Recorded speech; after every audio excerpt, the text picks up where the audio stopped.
What About Vietnam? A podcast with Gary Newsom. The series where Curry talks with travellers about their experiences and adventures. Find out more about Vietnam from the people who have actually been there. What about Vietnam? Whether it's adventure, exploring the culture and cuisine, shopping, or just soaking up the sun. Let Carrie and her travellers pave the way for a magical holiday in Vietnam. What about Vietnam?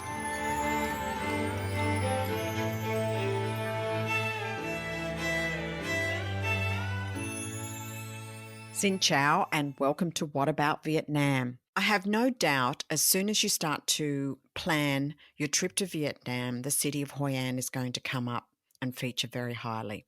There's lots of reasons for that. It's a big favourite for all new travellers to Vietnam.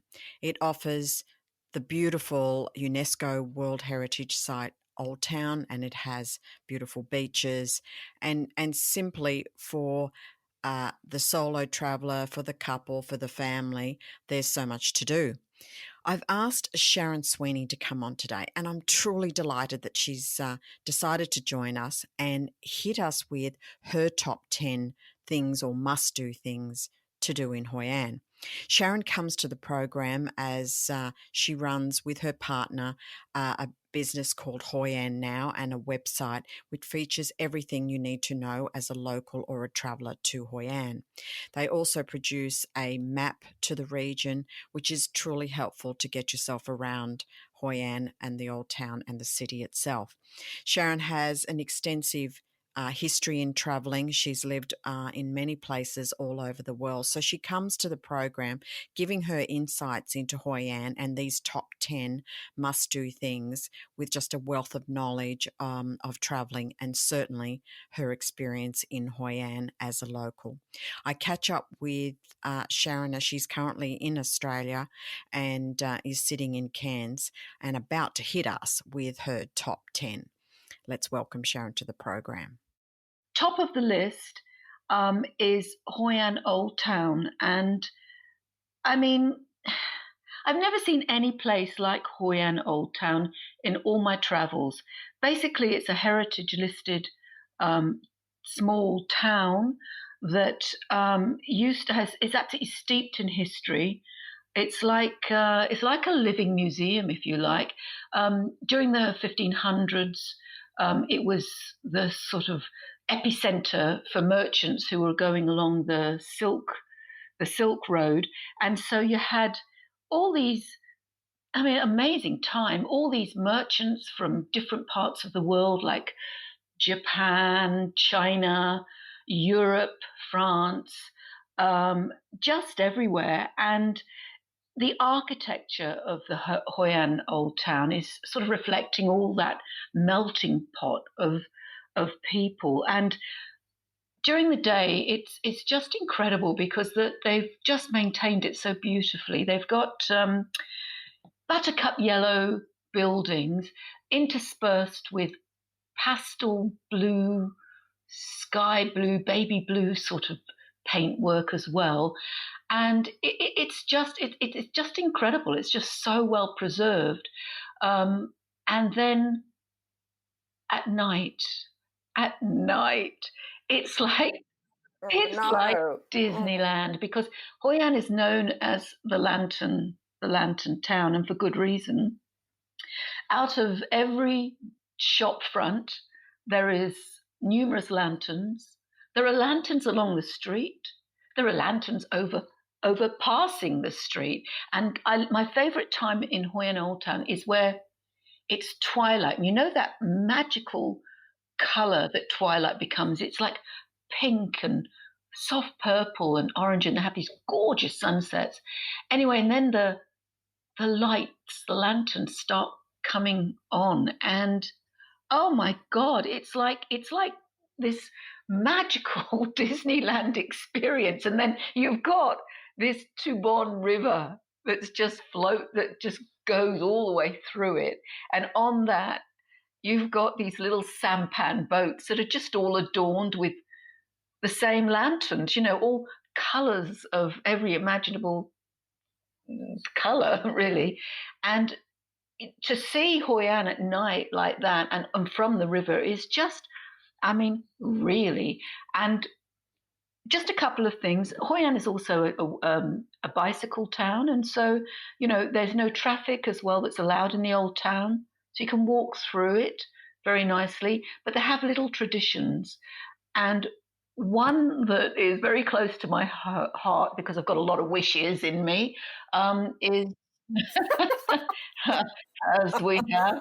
Let's Let's not not dwell on that. forget the wishes. So yeah, you can take a little trip on these sampan boats, and you set these little wish candles. You make a wish, and you put them in they're in a little sort of little cup, if you like, little paper cup, and you light your wish candle, and you watch it bobbing away in the water and hoping your wish will come true. So, I mean, everybody should see Hoi An Old Town just once in their life. I think absolutely. And I think a lot of people have referred it to me as the Venice of Vietnam. And it kind of is that. And then I was talking to someone just the other day, and they said, if you didn't know better, you'd think it was a movie set, because everything is so beautifully preserved, as you say, as in the old town buildings, all the shop houses and things like that. So I think you putting number one as a visit to the old town, either during the day and experiencing the markets early in the morning and the shop houses and having coffee somewhere really cute, checking out all the alleys, or as you say, at twilight, coming into the evening, watching the town lit up with the lanterns, because there's some areas, as you say, are lit totally by lanterns. In other words, there's no light without the lanterns. And then, of course, there's the sampan boats and the wishes bobbing up and down and floating down the river. So, number one, I'm totally supportive of. I think it's a must-do thing. So for people listening, staying close to the old town is sometimes a good idea. So it's an easy walk into town, and I certainly would recommend that for first-time visitors to Hoi An, because whilst Hoi An has lovely beaches as well, the feature of Hoi An is definitely that 16th century old town. So as close as you can get to it, I think is a good idea. Yes. Anyway, Sharon, what's your number two? Well, number two is the other thing that I love very much about being in Hoi An is the close proximity of the countryside. There's something about being close to the land that I think we all need. And 5 minutes on a bicycle will take you into rice fields, rice paddies, or you can go a little bit further and you'll go into villages. I've seen images of this, but I never really believed that Vietnam would have people wearing the conical hats, the non-la hats. I never really believed it, but they do. It's very much part of the headwear in Vietnam. And what I love about the rice paddies and the villages is it's like, again, stepping back into another time. It's like going back 100 years because, they plough the fields with water buffalo. It's really sort of like old world, and so there's nothing unusual about seeing a water buffalo just on the side of the road meandering across the road. I mean, it can be actually a main road, and you'll have cows passing, and so the countryside element of Hoi An just fills my soul. And I can't. One of the most wonderful sights that still thrills me to my soul is when the geese or the ducks are going back to roost, and you'll see them coming along a main road, and there's about 200 of them all just waddling along with the man herding them along, and people just go round them, cars go round them. And I mean, where else? Yeah. That's the sweetness. Yeah. I think it's absolutely the sweetness of those simple things. And as you say, just to breathe in that beautiful fresh air, all those beautiful I mean, when you're riding through the paddy fields, it's kind of the only way you can get anywhere reasonably fast. And I think there's some people, may even be you, Sharon, that has jumped on one of those electric bikes, I think, to get around. Oh, you know what? I don't know what the world is thinking. I've never really come across an electric bike until I went to Vietnam, and they're everywhere. And why do we bother with cycling when you can sit on it and go zip and off you go? It's their dream. Definitely a way to get around. So we're going to say bicycle around town is number 2? For sure. Yep. Okay. Where are we up to? Number 3? Well, you know, Hoi An is equally famous for the heritage Old Town as it is for its tailors. And no trip to Hoi An is complete without a trip to the tailor. You must get there. You know, where can a man get a suit made of high quality wool, a bespoke suit made just for him for $100? And you can get that in Hoi An. And, you know, the tailors are on every corner. I actually have them on the website, my favorites, by the way, because what you can get is the top end tailors do charge quite a lot, and they're not all that different to many of the other tailors, so you're paying a lot more money. And then some tailors are very hit and miss, but whatever the case, it's all great fun.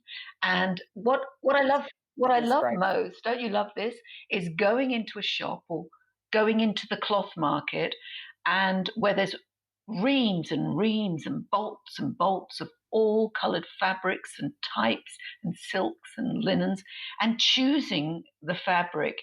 And then you go to the tailor and they'll copy something, they'll design something, or they'll give you a pattern. And it's addictive. It's so addictive, and it's very, very cheap. So very cheap and very quick. Like, you can get a suit made in 2 days. You can get a suit made overnight, Kerry, if you go to the right people, because that's what I love. Well, I think they are a little bit more in the hit and miss variety. I mean, there's some tailors there that would slap your hand for saying overnight. But yes, those, you know, are maybe a little bit more select. I maybe would steer clear of those. We have talked about zippers not working the right way and things like that in the past.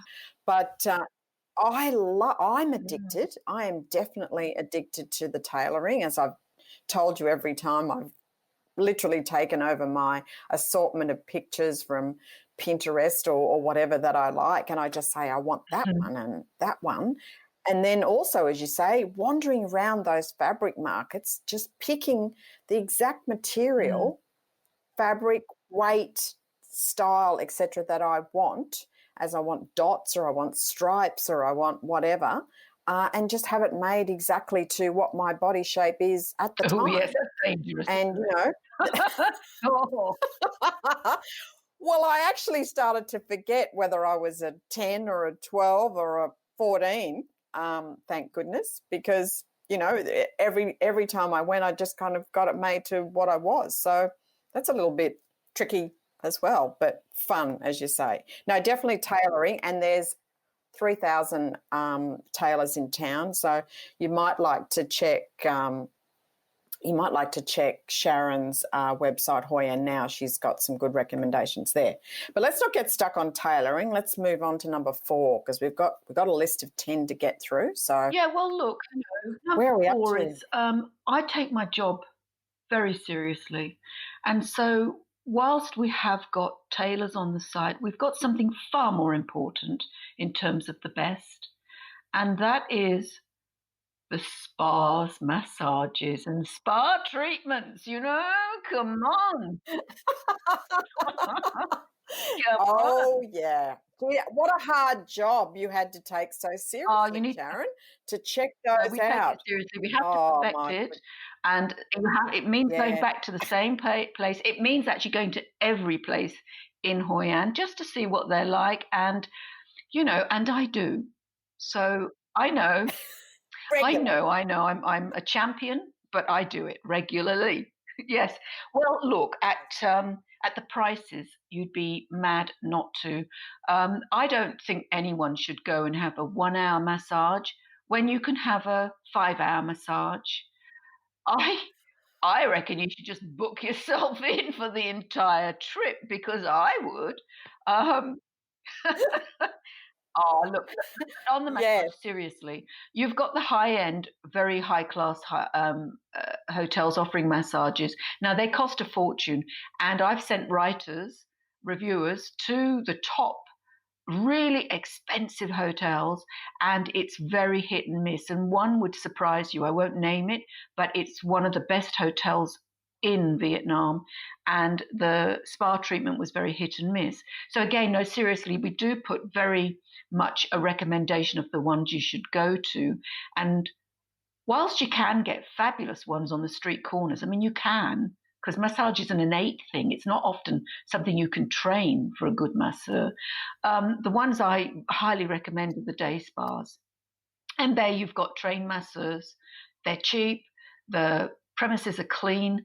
They're really, really tasteful. The decor's tasteful. You've got the full sort of Western sort of spa with the wafting music, the smells. Actually, oh, yes.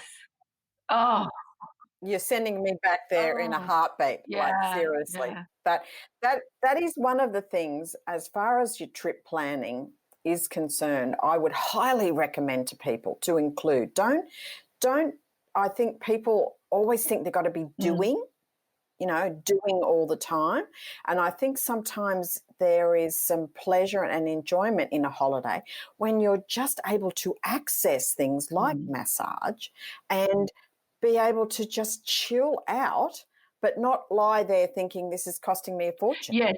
No, It's that's not. right. I totally agree. But there's also there's one thing I was thinking of too. One of the things that surprised me, actually, if not startled me, was that when you go to a massage on the street corners, and sometimes in the mid range, and sometimes in the high range, the Vietnamese have a fascination, or they just don't really care, but they don't turn away or leave the room sometimes when you're undressing. And that took me, I mean, I remember getting quite feisty about it and thinking that they were trying to persecute me because I'd eaten quite a lot and felt fat, and I didn't want anyone witnessing it, but they did. Just be aware of it. They don't mean harm. It's just No, natural. but I think they like to check out that your bits, your bits are white, like their bits might be slightly toasted. Yeah. But yeah, I think that's about the fascination. Yeah, because I can remember actually the same thing happening to me when I first went, and I actually pointed to my arm and I said, "Yep, same." And she got it. Like the girl really resonated with me and went, yes, okay, yeah, that's what we're Yeah. looking at. So move on. Yeah. All right. After our spa, where are we off Well, to? I'm not really a person that likes to do cooking tours, but the cooking tours in Hoi An are a must because it's not really just about the cooking. It's actually about the cultural, learning about the culture and the cultural experience of the whole. So, I mean, I highly recommend a cooking tour. They have cooking tours for all types. So, if you're a professional chef and you don't want all the bits and pieces, the paraphernalia, then you can do professional, cooking tours. You can do a cultural tour and it's great for kids where they can go out and act like farmers. They actually dress you up as a farmer, and Yeah. And you pick the you pick the vegetables. vegetables and carry them in those round baskets, which are very, Yeah. very heavy. And you wear those peasant Yes. clothes, you get dressed up in that in the stinking heat. Looks fabulous. And Not. then you've also got other ones where you can get, like everything thrown in. They like to throw everything in Vietnam. You can get a basket boat ride, so they're the round modular boats. You can get a water buffalo ride. You can get lots of things. You can even get a massage, which is great. But the one thing, just thrown in just thrown in. for good Yeah. luck. The one thing, though, that Good is measure. really Yeah. good about them is, and this is something that I would put equally number 5 if I had to choose another one, is they take you to the markets. And the market is the lifeblood of Vietnamese society. It's like we go to the shopping centre, they go to the market, and it's a daily activity. It's not just to buy, it's to barter. They'll barter even though they know each other because it's all part of the thing. And so I highly recommend it for the markets. Yes, definitely. And I think it is a very immersive experience. And I think what better way to understand a country than to experience it through its food. So definitely there, highly rate that as a number 5. Now, what are we missing, Sharon? What are you up to now? Number 6, yeah. And that has to be one of the tours, and one of my highest recommendations, it's on our top 10 on the website, is Marble Mountains. And it's set between Da Nang and Hoi An. It's about 20 minutes from Hoi An. And during the 15th century, 2nd to 15th century, it was used by the Cham. It was during the Cham period. It was used by the people there as a sacred site of worship, and it's really got one of those energies. It's amazing. There's 5 mountains, and each one represents an element. So you've got fire, water, metal, wood, and earth, and it's just amazing. You know, there's pagodas there, which are like temples and shrines. You've got caves, massive caves that you can go down into. There's tunnels. Or crawl into. There's some very small areas. Yeah. And I've seen some funny pictures where people are getting their bum shoved through. I really got, oh my God, I was scared. They can really be careful. Yeah. Guides will grab you and they'll just shove you forward, and then the next thing is you're climbing into things that you could easily break your neck on. So just be careful of that, you know. But good footwear. Yeah, well, good. Yes, and beware of the heat. It's very hot. Yes. It gets very hot there, so just have to go early morning is the best during the summertime. And truly, I mean it, because it's very hot. But when you get to the top, the views of Da Nang and all around are just simply, I mean, you're just going to lift your soul. They're breathtaking.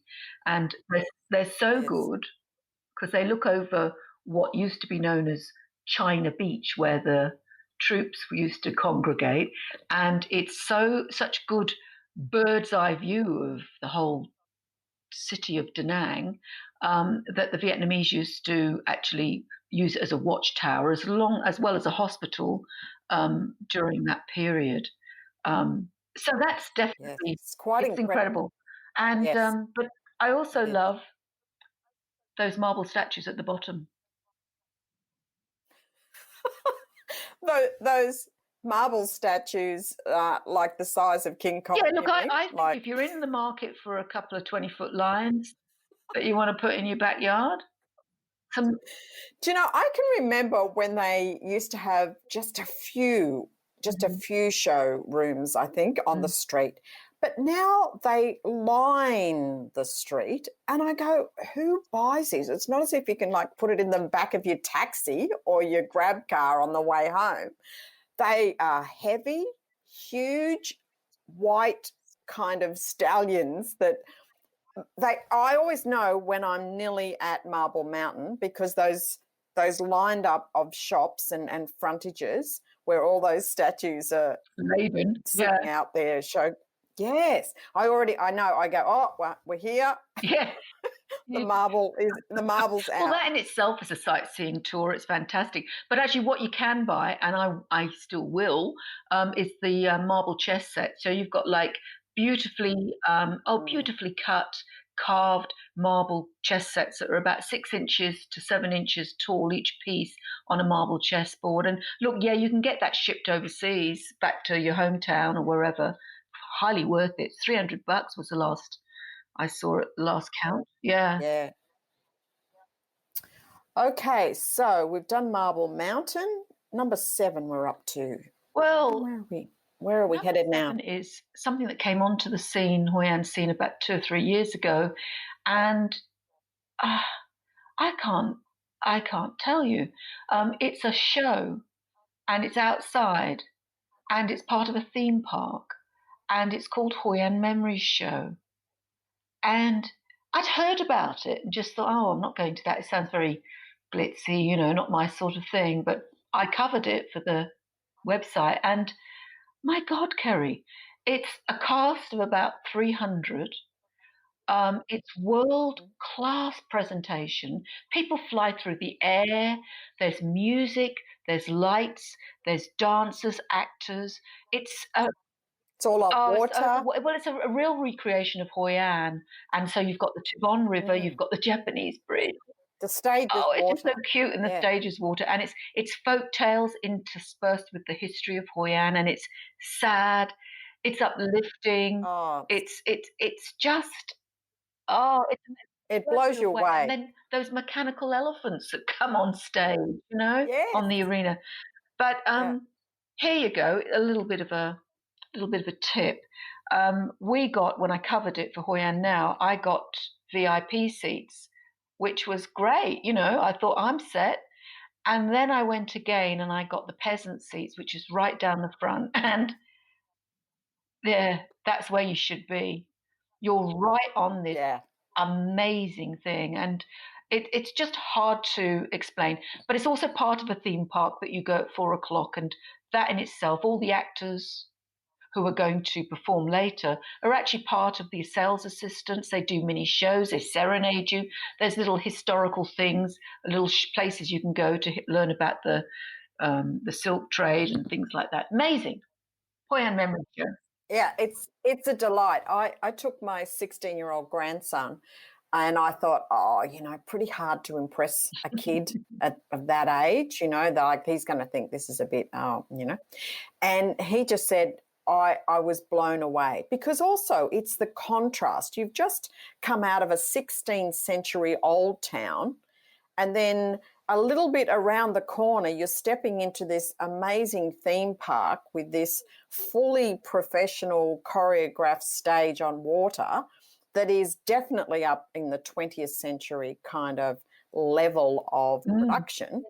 And the contrast from one to another is just, you can't help but just be blown away by it. I mean, he said it's like watching the stage. The opening to the Olympics. Yes, that's a very good analogy, actually. That's exactly right. It is. I just tell everybody you must go because most people love, almost everyone loves Hoi An. I mean, the people are lovely, and to see a show like that, you just feel, I don't know, all warm and fuzzy. Oh, you do. Swept away. You do. All right, now you're getting me very, very homesick for Hoi An now. But let's travel on. What are we up to? Number 8, I think. So what's your number 8 on your list? It shouldn't be number 8, but it's hard to put them in order because there's so many good things in Hoi An. But it's the beaches. I mean, Kerry, those beaches. I mean, Sydney and parts of Australia, I mean, they're beautiful beaches. They're so incredible. But so too are the beaches in Vietnam. And I'm so surprised, actually. I don't know what I expected. But you've got yellow expanses of sand, blue water. It's still, although it does get some waves, all you surfers out there, there are some waves, don't worry. But I like it still. And it's still... It's warm and it's safe. There's no sharks or crocodiles. And what is something that we don't have, and I haven't seen this in many parts of the world, to be honest, is shade. These beaches in Australia are beautiful, but there's no shade. In Vietnam, all along the beachfront, there are either thatched huts or you have umbrellas and little tables and chairs. And there's room for everybody. They're not crowded. Everybody can use one. And you get your little posse, as we say in Australia, you get your little posse there. You order your cocktail. Oh, or you order water. I know. You order whatever you want. And you can stay there all day. Yeah. I've literally plot my bot. Isn't that another Australian Great one. saying? God, that's Yeah. terrible. But yes, but I have plot my bot down with a Diet Coke under a umbrella and literally just stayed put my headphones on, read my book for hours on end.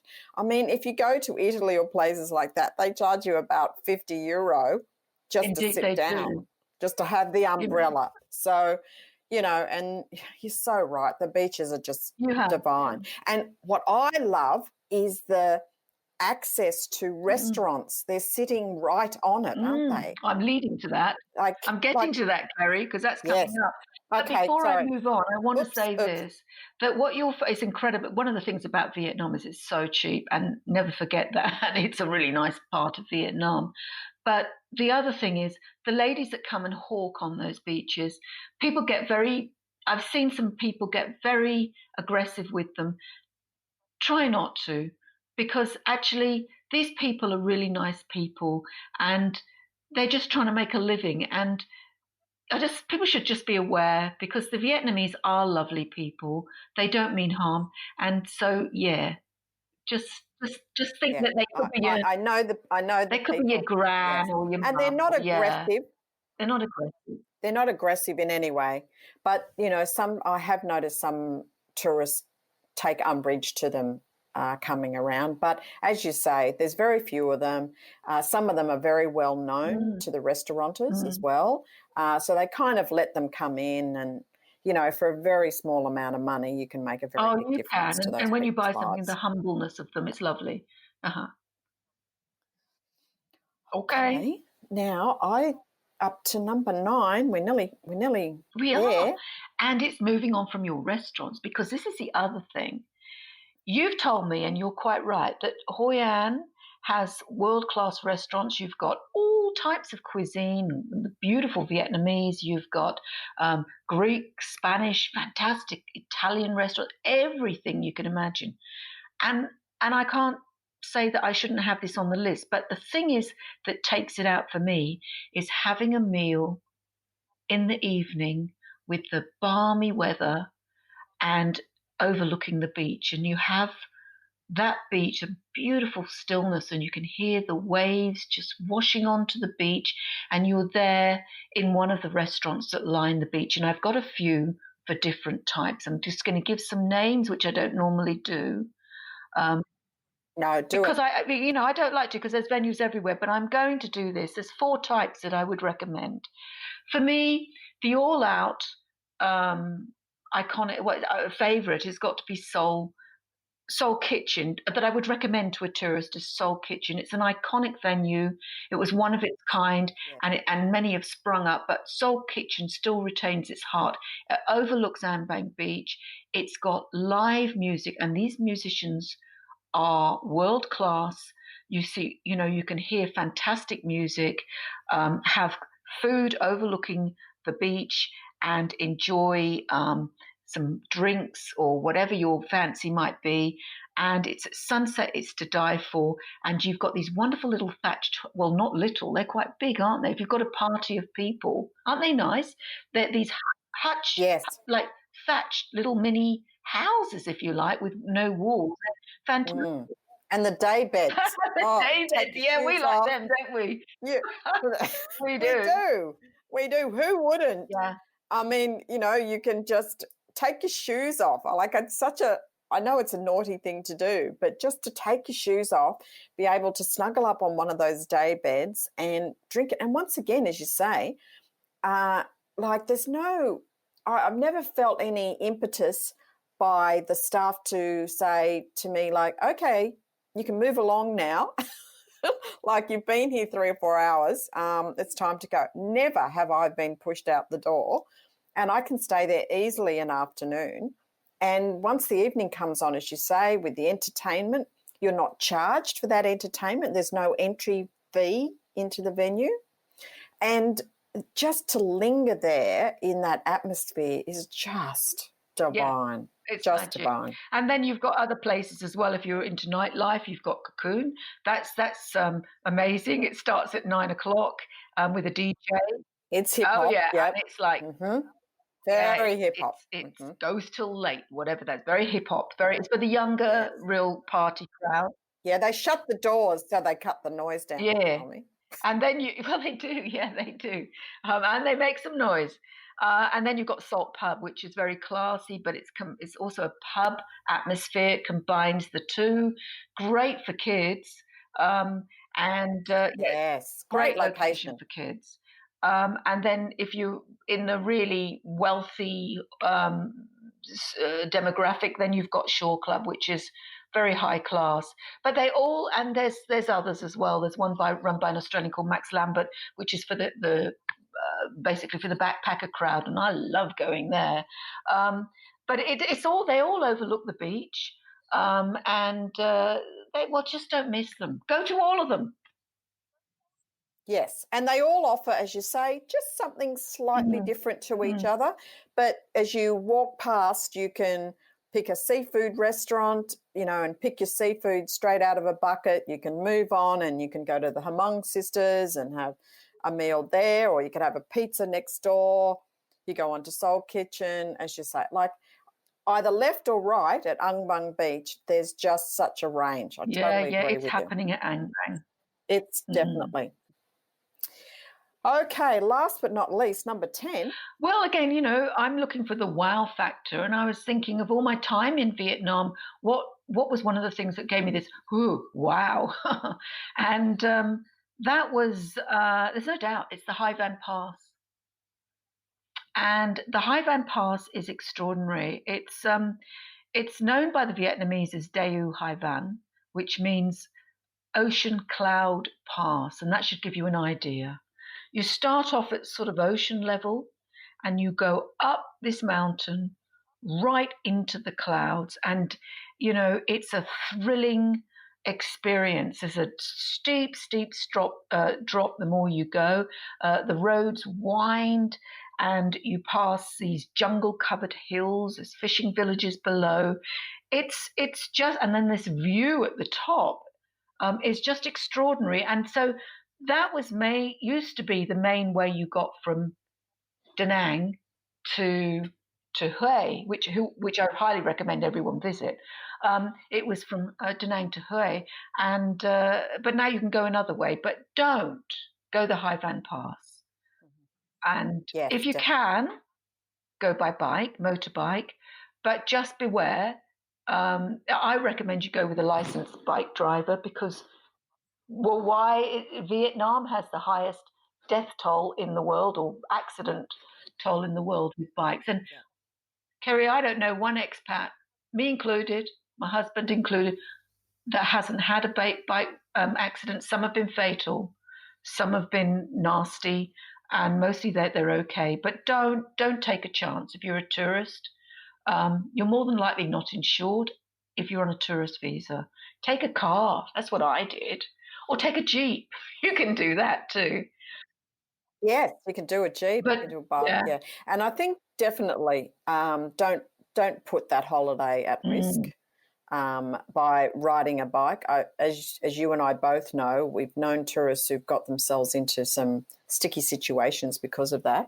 And you don't want that. You don't want that kind of trouble or that thing to happen on any level, but certainly as part of your trip, you just don't want any accidents or anything like that. So to minimise that, definitely, but you want the experience. Yes. You want that. You want that drive up there. You want that pinnacle view. It is just it's awesome. Just awesome. Yeah, absolutely. Sharon, I think we could go on to 11, 12, 13, 14, 15 easily. Yes. But we could. We could. Hoi An definitely is up there as a big favourite with the tourists. So I know the top 10 is important because, sometimes the traveller doesn't have all the time in the world. So to narrow it down to the top 10 things that they should do as must-dos, I'm so grateful for you to share your top 10 with us, and I'm sure the travellers are going to be able to relate to a lot of them and hopefully put on their list of to-dos when they Or go. must-dos. It was lovely having Sharon on the program. I'm sure that you found her insights into the top 10 must-do things in Hoi An helpful. Hoi An does offer a great many things to do. So when you do start your planning, allow some time to be able to enjoy those things, because it's certainly a city in Vietnam that you should spend extra time in because of those things. I've put in the episode notes the link to Hoi An Now. Hoi An Now offers just a wealth of information. So if you want to start your planning, certainly start with hoiannow.com as a place to grab the information and really kick off your planning in detail. Please share the podcast with friends and family. You're able to listen to us through all your favorite channels. It's free to subscribe. I'm really grateful for your support and love to have you join me with my guests on What About Vietnam. Thank you for listening. Check out the episode notes for more information. What about Vietnam? Don't forget to subscribe, rate and review, and stay tuned for more fun adventures in Vietnam.